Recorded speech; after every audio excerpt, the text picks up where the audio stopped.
Up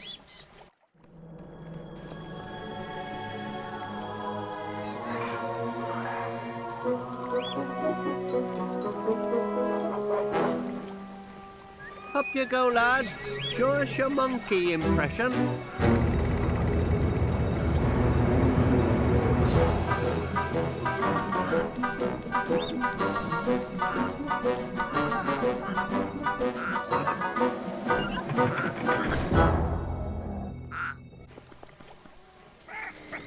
Hi everyone, welcome back to Wallace and Gromit Project Zoo. Another post-commentary one for you because this is how much gameplay I recorded the last time. But maybe in the next one I'll do live commentary, maybe I'll give that one a go. So yeah, now we're trying to get into this temple place. And I hope you're ready for another rousing time of me very slowly figuring out how to play this game. I'm thinking of taking a look at the manual one of these days, just to see, because apparently this game has like moves and things that it does not tell you about. One of them being a little like side flip a la Mario, which I believe is the crazy, like, seemingly random to me at the time, high jump that Gromit has been doing, and I've been doing that not knowing that I've been abruptly changing direction before my jump, which performs a side flip jump thing. And we're collecting tools so that we can do something. And there's also cardboard or wooden cutouts of animals to obliterate. There's a monkey who is not throwing poo at us, unfortunately. I believe he's throwing coconuts. It would be better if he were throwing poo. And he can knock you right the fuck off this whole level, so you have to be pretty careful. And I'm pretty sure you're going to see me get knocked off in a moment, so yeah. Also, this video is late. I was going to put this up on Friday and then do part 3 on Saturday so that I could be on my normal 3 videos of an LP a week schedule since I started this one in the middle of the week. But I have a very varying work schedule. Like, my hours are not, I don't work like a consistent number of hours every day or every week. Depends on where I am needed. I got moved around to a bunch of different rooms at my job that go a lot later than I have been normally. Usually, I've been getting out a lot lately at like between 11 a.m. and 1, which is great. But I've been finishing at like between 3 and 5 a lot of this week. And so, you know, getting home a little later, I mean, it's December now, so it gets dark at fucking 4:30 now. So I'm, you know, waking up, you know, shortly after the sun has started being up and then coming out of work when it's dark, and I just do not feel like making videos or really doing anything. Certainly not like talking and, you know, like doing computer stuff, because my job does involve me looking at a screen for a lot of the time. So yeah, that's the main reason why. Also, Tuesday, yeah, just completely got my ass handed to me. This past Tuesday was me and Liv's anniversary, so, that's why it wasn't until Wednesday that I really got any, video stuff going, because I was spending the day with her. And I got this, I usually cut out the sound of me taking sips of water throughout my videos and putting my water down, but just to demonstrate how heavy this water bottle is.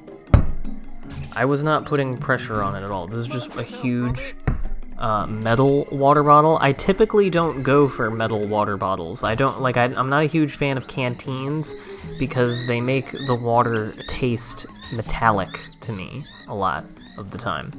But they are pretty good at keeping it cold, and also this one has a much better straw part to suck the water out of.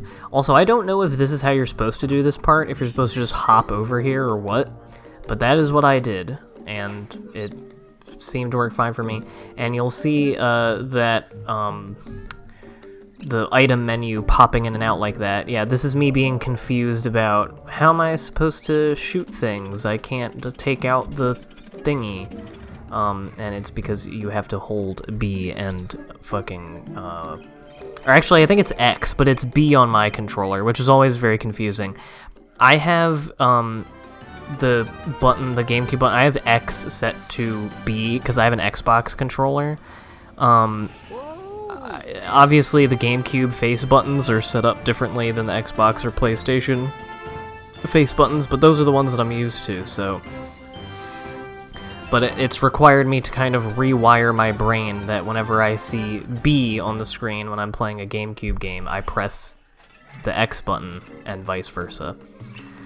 So apologies if I confuse the two when I'm talking about them, and if it makes it stupid to understand.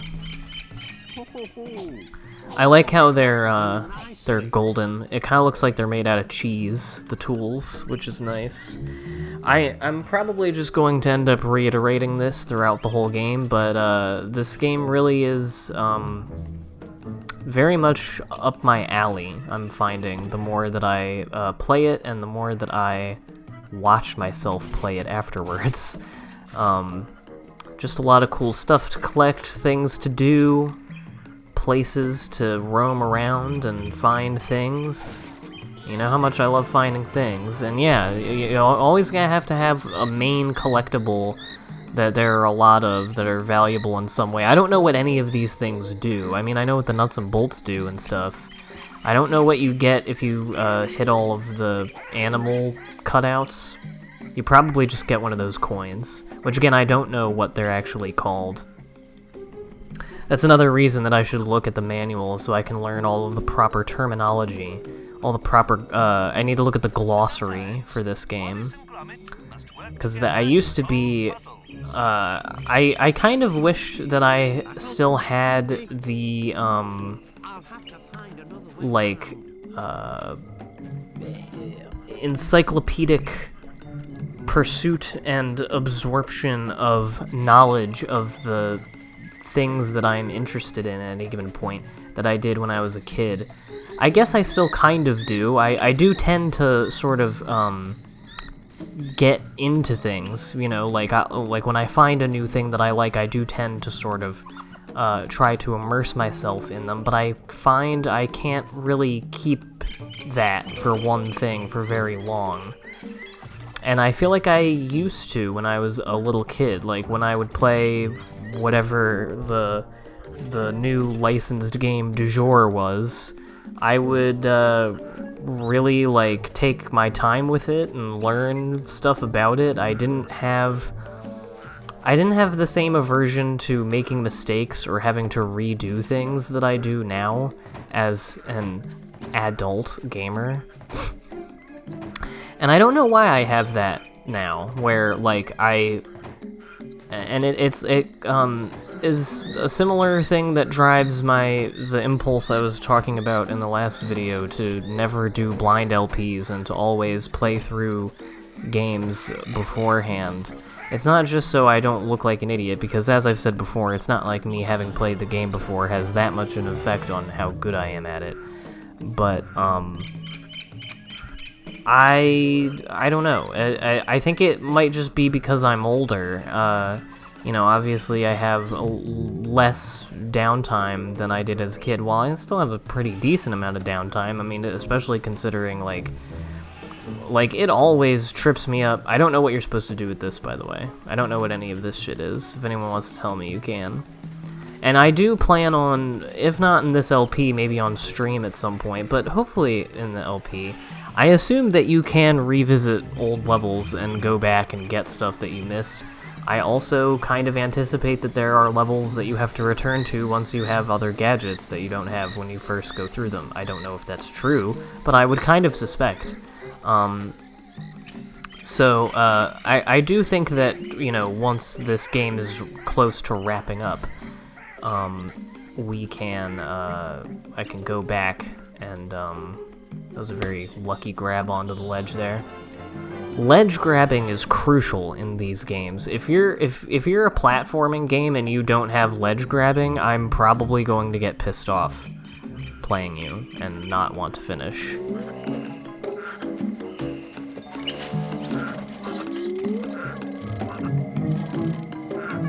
Good work, Gromit. The drawbridge isn't the old Wallace is so silly looking. Someone, I forget on what website it was, and I was just like, this pile of cheese is here. Someone on some website was saying that, like, the human characters in Aardman movies are, like, abominations and look fucking... I mean, and they do look really weird when I really think about it.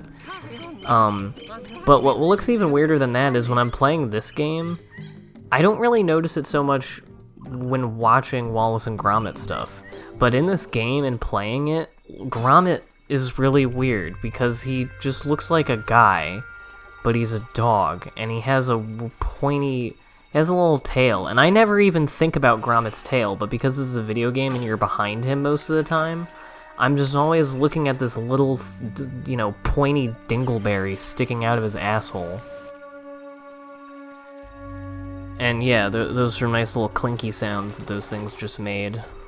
Miss absolutely all of them. I really am hoping that I do get better at this game and just get more coordinated and more used to how the controls and movement feel and everything.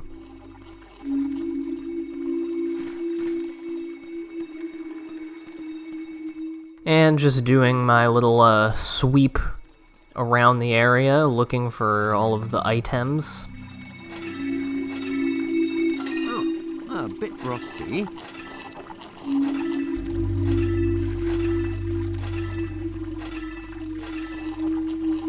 But yeah, I feel like I don't, you know, feel the need to invest as much time. And it's not just video games, it's a lot of other things, too. Where I just feel like it's like a waste of time to immerse myself in one thing. I want to try to, like, get as many things in as possible, because I have much more anxiety now than I did as a kid, about running out of time to do things, whatever that might mean. Even down to stuff that, you know, really and truly, probably in the long run and grand scheme of things, doesn't matter all that much, like watching movies and stuff, even though I do think that, you know, that is important to me. But, you know, I'm the kind of person who can trip myself out too easily about things that aren't really that big of a deal at all.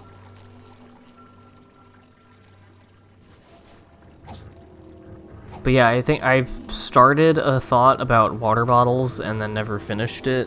I was just gonna say, you know, people, especially people who watch my Twitch streams, probably know that I am an avid H2Ho, avid water drinker, and have gone through several water bottles in my time that you may have noticed changing. I had a Camelback one for a while. I actually had a couple of Camelbacks. I've gone through several of them, and the reason that I don't like them is because they, oh yeah, here's a pretty gruesome way to die.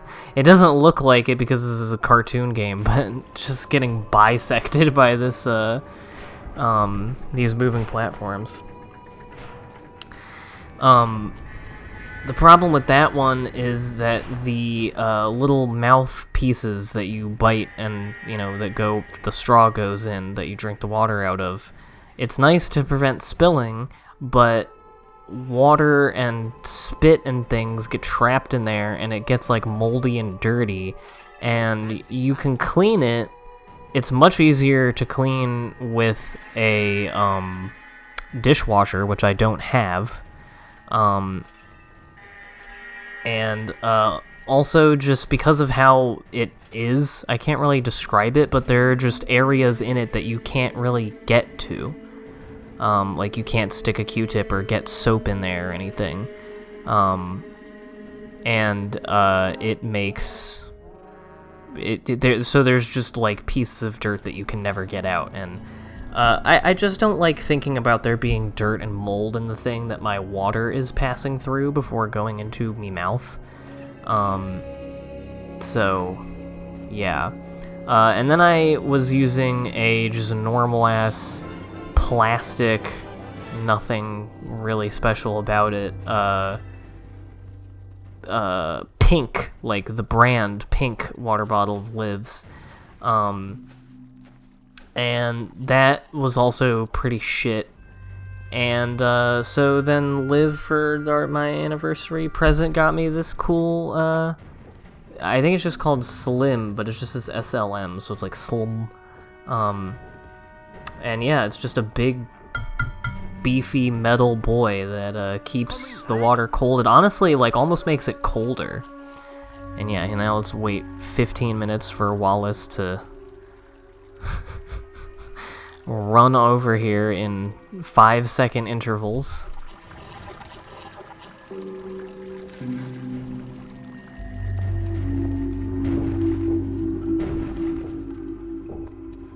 So I don't know what this is, this Treasures of Montezuma thing. When I hit one of these, yeah, the eyes glow. I don't know what that means. I don't know what I'm supposed to do with this. Again, if you are a Project Zoo connoisseur and you want to tell me, that would be helpful. But I also will be looking at the manual and finding out what all this shit is eventually, and hopefully going back, and then all the mysteries will be solved. So yeah, I didn't really feel like hopping around on that for 25 minutes trying to figure that out, and I didn't want to pause to look at a guide every 10 seconds like I did in Tomb Raider. Well, I didn't do it every 10 seconds because I'd played that game before, but you know what I mean. Like, just for stuff that's, like, probably extra and that I don't really need to do right now, and that I can easily just figure out later, and may even be better to try to do when I have sort of naturally, progressed in my, skill and knowledge of the video game. Oh, let's try that.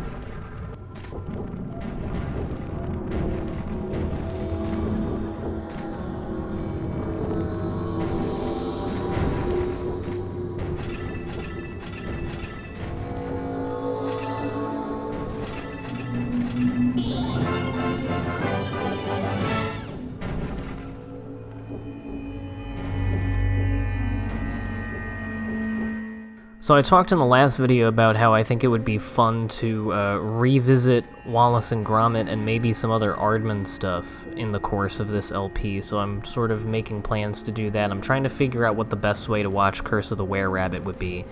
The only place I can find it on streaming is for rent, either on Prime or Vudu, which I don't have, but I'm pretty sure you can just rent anything. And yeah, here's the torch thing. I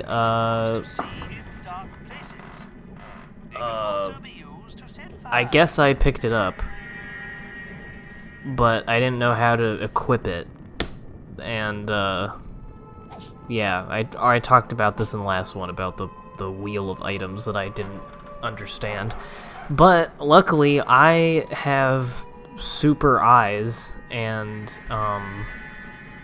you know, am a really good gamer, so I just decided to get all of the little items in the super dark room without the torch. I don't even need that shit. That little finger movement, I love it. Yeah, I didn't really understand what was going on here, so apologies for my mucking about and not knowing what I'm doing. But yeah, I think I own Curse of the Were-Rabbit on DVD, but I don't know if it is at this house. It may be at my parents' house, and I don't know if... It might not even work, because it's a pretty old copy of the movie, so it might be kind of shitty. I'm not too sure. But it's a good movie. Oscar-winning film. Charming thing. And yeah, here, I fucking figured it out. And yeah, you can burn the stuff. And then it's the robot penguins from they remind me of the penguins from VeggieTales, from the Christmas episode of VeggieTales, the toy that saved Christmas thing. I don't think there are robots in that. I think there are robot penguins in it, but I think there are normal penguins, and they might be in other stuff too. I think they might be in Rack, Shack, and Benny, which is a VeggieTales film. I don't know why I was acting like I had anything to say about Rack, Shack, and Benny. But speaking of Aardman and Oscars and Aardman stuff, I think that the second Shaun the Sheep movie, Farmageddon, did that come out this year? Because if so, that would be cool if it got a Best Animated Feature nomination. I don't really know what's going to happen with that. This may be the first year since, I think 2010, that they're only going to have 3 instead of 5 animated feature nominees. And here I cut out several minutes of dicking about before I remembered that there's a first-person mode, and kind of put 2 and 2 together that you can probably shoot the gun in first-person mode and make it easier to aim.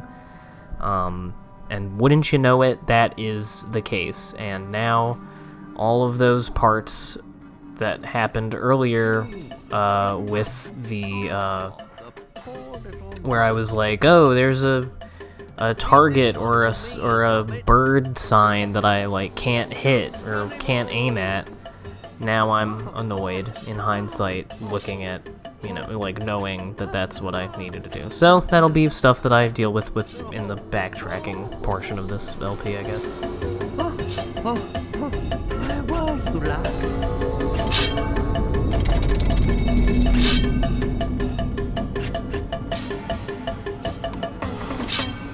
Speaking of last time of frequently used stock sound effects, I'm pretty sure that these shing sounds of the spears coming out of the ground, I'm pretty sure that's the exact sound of the spears coming out of the ground in Tomb Raider Anniversary. And I'm getting my little doggy bum blasted.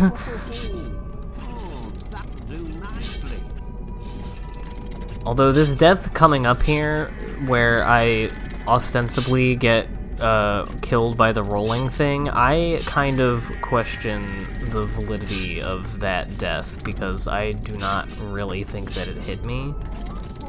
But I'll let you all be the judge of that. Oh, unless I cut it out. Well, I guess you'll never be able to tell me if I'm right or not. Oh, that penguin hadn't reckoned on us when he it's a booby trap. I like how the sounds are still going. Also, I love Wallace's voice. I just think he's really funny to listen to. It's a booby trap. I don't know. It's just fun. Mind you, every cloud has a pot of gold with a silver lining. It smashed a way out for us. Come on, Gromit. I like that baby elephants. I think they're cute. Baby elephants in real life are cute, as are adult elephants.